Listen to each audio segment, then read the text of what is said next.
تو سب سے پہلے آپ نے اپنی زندگی کا یہ ہدف بنانا ہے کہ ہم اس دنیا میں ہیں کیوں. اور قرآن نے کیا کہا ہے؟ آپ کی آزمائش ہے کہ کون اچھا بن کے آتا ہے اور کون میرے سامنے برا بن کے آتا ہے. پھر اچھے کی ڈیفینیشن بھی اللہ نے خود بیان کر دی. بہت سے لوگ کہتے ہیں بہت اچھے ہیں، لیکن قرآن نے اچھے اور برے کو ڈیفائن بھی کیا کیا ہے؟ خود کیا ہے. قولوا للناس حسنا، لوگوں سے اچھی بات کرو. وَإِذْ أَخَذْنَا مِيثَاقَ بَنِي إِسْرَائِيلَ لَا تَعْبُدُونَ إِلَّا اللَّهَ وَبِالْوَالِدَيْنِ إِحْسَانًا وَبِذِي الْقُرْبَى وَالْيَتَامَى وَالْمَسَاكِينِ وَابْنِ السَّبِيلِ.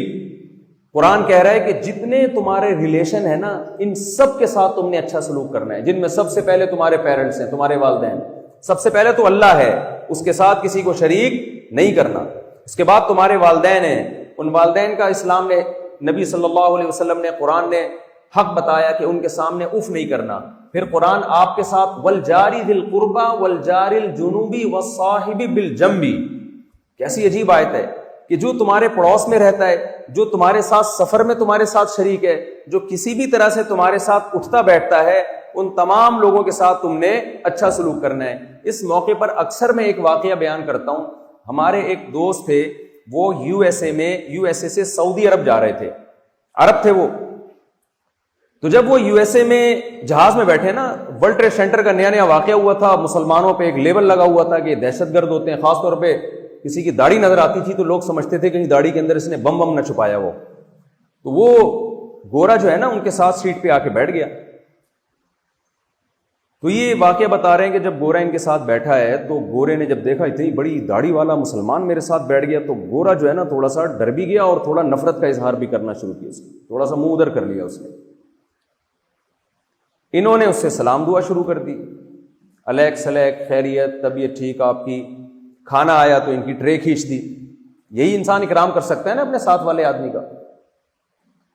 تو گورا آہستہ آہستہ ان سے مانوس ہونا شروع ہوا کہ یار آپ تو، میں تو سمجھ رہا تھا کہ آپ لوگ غیر مسلموں سے بات نہیں کرتے تمیز سے، آپ تو بڑے اچھے اخلاق سے پیش آ رہے ہیں، تو ایسا کیوں کر رہے ہیں؟ تو سعودی تھے، انہوں نے حدیث سنائی. انہوں نے کہا کہ نبی صلی اللہ علیہ وسلم کا ارشاد ہے، من کان یؤمن باللہ والیوم الآخر فلیکرم جارہ. جو بھی اللہ پر اور آخرت پر ایمان رکھتا ہے، اسے چاہیے کہ اپنے ساتھ بیٹھنے والے کا اکرام کرے. اکرام کا مطلب ہوتا ہے وہ خدمت جس میں عزت بھی ہو. ایک خدمت تو آپ کا ملازم کر رہا ہوتا ہے، وہ خدمت جس میں آپ دوسرے کا اکرام بھی کر رہے ہیں. تو یہ گورا بڑا متاثر ہوا. اس نے کہا یار ہم تو اب تک سمجھتے تھے بم ہی ہوتے ہیں مسلمانوں کے پاس. اس نے کہا اور تمہارے نبی صلی اللہ علیہ وسلم نے کیا کیا بتایا، ذرا ہمیں اور بتاؤ. اب آپ کو پتا ہے یو ایس اے سے سعودی عرب کی فلائٹ کافی لمبی ہوتی ہے، درمیان میں کوئی اسپیڈ بریکر بھی نہیں ہے. تو ان کو موقع مل گیا، انہوں نے نبی صلی اللہ علیہ وسلم کی حدیث سنانا شروع کی. یہ بھی حکم دیا، یہ بھی حکم دیا، شراب نہ پیو، زنا کے قریب مت جاؤ، ماں باپ کے ساتھ حسن سلوک، وراثت کے حکام. یو ایس اے میں خاتون تھیں، انہوں نے مجھ سے کہا کہ میں مرنے سے پہلے یہ چاہتی ہوں کہ وصیت نامہ لکھ دوں اکارڈنگ ٹو اسلام میرے وارثوں کا کس میں کتنا حصہ ہے، کیونکہ یو ایس اے میں تو شریعت نہیں ہے، اسلام نہیں ہے. تو وہاں اگر آپ نے وصیت نہیں کی ہے تو پھر وہ وراثت گورنمنٹ اپنی مرضی سے تقسیم کرتی ہے. تو آپ ذرا شریعت کی روشنی میں بتا دیں. میں نے ان کو فتویٰ لکھ کے دے دیا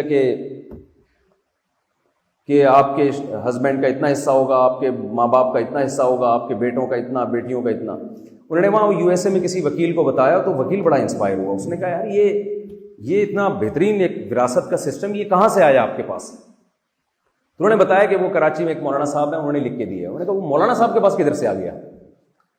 اس خاتون نے کہا کہ یہ تو نبی صلی اللہ علیہ وسلم کا بتایا ہوا وراثت کا نظام ہے. تو بڑا متاثر ہوا کہ 1400 سال پہلے اتنا بہترین وراثت کا نظام ایک ایسے پیغمبر نے دیا جو نہ لکھنا جانتے تھے اور نہ پڑھنا جانتے تھے. تو کہتے ہیں میں نے اس گورے کو حدیثیں سنانا شروع کی. گورا اتنا اسلام کے قریب آ گیا. کہتے ہیں کہ جب جہاز ٹیک آف کیا تھا نا یو ایس اے سے، تو اس گورے کے دل میں اسلام کی شدید نفرت بھری ہوئی تھی. لیکن سعودیہ کے ایئرپورٹ پر جہاز اترنے سے پہلے وہ کلمہ پڑھ کے مسلمان ہو چکا تھا. وجہ کیا ہے؟ پیش کیسے کر رہے ہیں آپ کسی چیز کو. آپ کو پتہ ہے نا آج کل پیکنگ کی بڑی ویلیو ہے. آپ کے پاس ایک بہت بہترین پروڈکٹ ہو, آپ شاپر میں ڈال کے, آپ نے کسی کی دعوت کی اور شاپر میں بریانی ڈال کے اس کے آگے پکڑا دیا آپ نے, اس پہ کیا اثر پڑے گا؟ وہ کہہ رہا ہے یار یہ آپ کس طرح سے مجھے کھانا کھلا رہے ہیں, آپ شاپر میں جیسے لنگر تقسیم ہو رہا ہوتا ہے. اب آپ کہہ رہے ہیں جی بریانی کا ذائقہ دیکھیں, آپ بریانی بڑی مزے کی ہے, لیکن وہ آپ کی اس تقریر سے متاثر نہیں ہوگا. کیوں؟ آپ کا پیش کرنے کا انداز اور پیش کرنے کا اسٹائل جو ہے وہ ٹھیک نہیں ہے. آج بہت جگہوں پر مسئلہ اس لیے ہو رہا ہے کہ اسلام کو جس انداز میں پیش کرنا چاہیے اس انداز میں پیش نہیں کیا جا رہا. میں اپنی بات کو سمیٹتا ہوں, پھر میں آپ کو سوال جواب کا موقع دوں گا. تو دیکھیے, سب سے پہلے آپ نے یہ کرنا ہے, اپنی زندگی کا ایک ہدف بنانا ہے. وہ ہدف اسلام نے پہلے سے ہمیں دیا ہوا ہے. ہماری جو دوڑ ہے نا وہ اس پر ہے کہ ہم میں سے کون اچھے سے اچھا بن کے دنیا سے جاتا ہے اور کون اچھا بننے میں ناکام ہو جاتا ہے. یہ آپ کو ہدف زندگی بھر کے لیے یاد رہے گا کہ نہیں رہے گا؟ اگر آپ کا یہ ہدف نہیں ہے نا, اور آپ کا ہدف کچھ اور ہے, میں نے پیسہ کمانا ہے, میں نے عزت کمانی ہے, میں نے یہ کرنا ہے, میں نے وہ کرنا ہے, تو آپ قارون سے زیادہ میرا خیال ہے پیسے کما نہیں سکتے, اور فرعون سے زیادہ آپ عزت کما نہیں سکتے. لیکن انجام کیا ہوا؟ مر گئے دونوں, ختم ہو گئے. دنیا میں بڑے بڑے لوگ آئے ہیں, بڑے بڑے خزانے تھے ان کے پاس, بڑی عزتیں تھیں. موت سب چیزوں کو ختم کر دیتی ہے. ہم آخرت پر ایمان رکھنے والے لوگ ہیں. موت کے بعد ایک زندگی ہے. قرآن بار بار اس زندگی کا تذکرہ کرتا ہے. اولم یر الانسان انا خلقناہ من نطفۃ فاذا هو خصیم مبین. انسان کہتا ہے میں موت کے بعد کیسے زندہ ہوں گا, میں تو بوسیدہ ہڈیاں ہوں کہ ختم ہو جاتا ہوں. اللہ کہتے ہیں اپنے ماضی کو دیکھو, تم ایک معمولی سے پانی کا قطرہ تھے, تمہیں اللہ نے انسان بنا دیا. کیا اس عمل کو ریورس کر کے اللہ دوبارہ انسان نہیں بنا سکتا, تمہیں دوبارہ زندہ نہیں کر سکتا؟ تو ہم موت کے بعد کی زندگی پر ایمان رکھتے ہیں. اس زندگی پر ایمان رکھنے کی وجہ سے ہمارا یہ نظریہ ہے, عقیدہ ہے, ہمارے نبی صلی اللہ علیہ وسلم نے ہمیں بتایا ہے کہ اگر اچھے بن کے زندگی گزارو گے تو اس کا بدلہ تمہیں موت کے بعد ملے گا, برے بن کے زندگی گزارو گے تو اس کی سزا تمہیں موت کے بعد ملے گی. تو آپ برے بن کے زندگی گزارنا چاہتے ہیں یا اچھے بن کے زندگی گزارنا چاہتے ہیں؟ اب میں جلدی جلدی اچھا بننے کے لیے 2-4 چیزیں بتا دوں کہ وہ بہت ضروری ہیں, اس کے بغیر آپ اچھے بن نہیں سکتے. اچھے بننے کے لیے 2 چیزیں ضروری ہیں, اور یہ بھی ہمارے نبی صلی اللہ علیہ وسلم نے ہمیں گائیڈ کیا. نمبر 1, اپنا رشتہ خالق کے ساتھ, جو کریٹر ہے, جس نے ہمیں پیدا کیا, اس سے اپنا رشتہ مضبوط کیا جائے, اس کے بیسک حقوق ادا کیے جائیں. اس کا بیسک حق ہے توحید, اس کے بعد اس کا بڑا حق ہے 5 وقت نماز پابندی کے ساتھ پڑھنا. سب یہاں جتنے بھی اسٹوڈنٹس بیٹھے ہوئے ہیں یہ عزم کرتے ہیں کہ ہم 5 وقت نماز انشاءاللہ جماعت کے ساتھ پڑھیں گے. یہ اس خالق ہے, اگر نہیں کرتے تو اللہ کی نظر میں آپ اچھے لوگوں میں شمار نہیں ہیں. جو اپنے خالق کو بھول گیا وہ کیسے اچھا ہو سکتا ہے؟ یہ خالق کا رشتہ. اس کے بعد مخلوق کا آپس میں رشتہ. مخلوق کے رشتوں میں 5ویں پارے کی جو دوسری آیت ہے وہ آپ جا کے دیکھیے گا, اس میں اللہ نے تمام رشتوں کو ڈیفائن کیا ہے. جس سے بھی آپ کا کسی بھی قسم کا تعلق ہے, تھوڑا بہت, جس کے ساتھ اٹھنا بیٹھنا ہے, آپ نے حد الامکان کوشش کرنی ہے اس سے حق لینے کے بجائے اس کا حق دینے کو آپ نے زیادہ فوکس کرنا ہے. جیسے میں نے یہ واقعہ بتایا نا, اب وہ جو عرب بیٹھے ہوئے تھے, اتنی لمبی داڑھی ان کی, انہوں نے انگریز کو مسلمان کرنے کے لیے تھوڑی تبلیغ شروع کر دی تھی. انہوں نے تو نبی کی اس حدیث پر عمل کیا کہ بھئی جو بھی تمہارا ہم سفر ہے, جو بھی تمہارا ساتھی ہے, تم نے اس کو عزت دینی. ہمارے یہاں کیسے ہو جاتا ہے نا, بسوں میں لڑائیاں سیٹ پہ, ٹرین میں سیٹ پہ لڑائیاں, کیسی ایک عجیب سی ایک صورت بن رہی ہوتی ہے. اس کا حق دینا ہے آپ نے. آپ کا یہاں جو اسکول میں یا کالج میں آپ پڑھتے ہیں, آپ کے کلاس فیلوز ہیں, ان کا آپ نے اکرام کرنا ہے. یہ کس کا حکم ہے؟